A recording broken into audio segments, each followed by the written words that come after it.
Mr. Speaker, yesterday, Congressman Massey and I went to the Department of Justice to read the unredacted Epstein files. We spent about 2 hours there, and we learned that 70 to 80% of the files are still redacted. In fact, there were 6 wealthy, powerful men that the DOJ hid for no apparent reason. When Congressman Massey and I pointed this out to the Department of Justice, they acknowledged their mistake, and now they have revealed the identity of these 6 powerful men. These men are Salvatore Navora, Zorab Mikaladze, Leopig Leonor, Nicola Caputa, Sultan Ahmed bin Sulayem, CEO of Dubai Ports World, and billionaire businessman Leslie Wexner, who was labeled as a co-conspirator by the FBI. Now, my question is, why did it take Thomas Massey and me going to the Justice Department to get these 6 men's identities to become public? Yesterday on the House floor, a lawmaker revealed new concerns about the government's handling of the Jeffrey Epstein files, raising serious questions about transparency, accountability, and whether powerful individuals are being shielded from scrutiny. The congressman said he and Thomas Massey spent roughly 2 hours at the Department of Justice reviewing what were described as unredacted Epstein records. What they discovered, however, was the opposite. According to their review, an estimated 70 to 80% of the files remain heavily redacted. During that visit, the lawmakers identified 6 wealthy and influential men whose names had been concealed without a clear explanation. After being confronted, Justice Department officials acknowledged the issue and released the identities. The individuals named were Salvatore Navora, Zorab Mikaladze, Leopig Leonor, Nicola Caputa, Sultan Ahmed bin Sulayem, and billionaire retail executive Les Wexner, who the FBI had previously labeled a co-conspirator.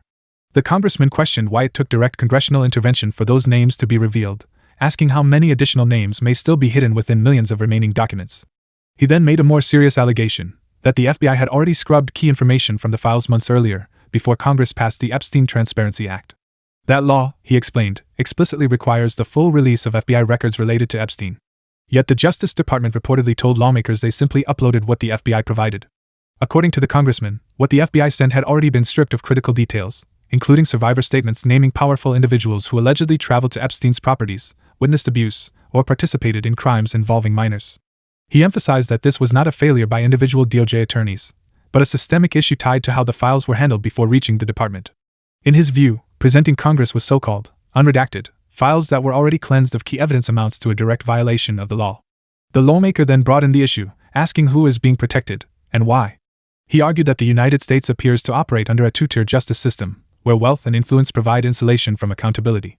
He contrasted the situation with actions taken overseas, where members of royal families have faced investigations and consequences. He also pointed to Howard Lutnick, alleging continued ties to Epstein even after Epstein's conviction, and questioned why such connections have not resulted in consequences at the highest levels of government. At its core, he said, the issue is not just about Epstein or the more than 1,200 survivors. It's about whether the rule of law applies equally to everyone. He linked the lack of elite accountability to broader economic frustration, citing rising income inequality and declining worker wages as evidence that the system increasingly favors the powerful. The congressman closed with a call for investigations, prosecutions, and public hearings involving anyone who associated with Epstein after his conviction or traveled to his properties. He urged Congress to restore public trust by enforcing one standard of justice, regardless of wealth, status, or political influence, and to ensure that every American has an equal stake in the country's legal system.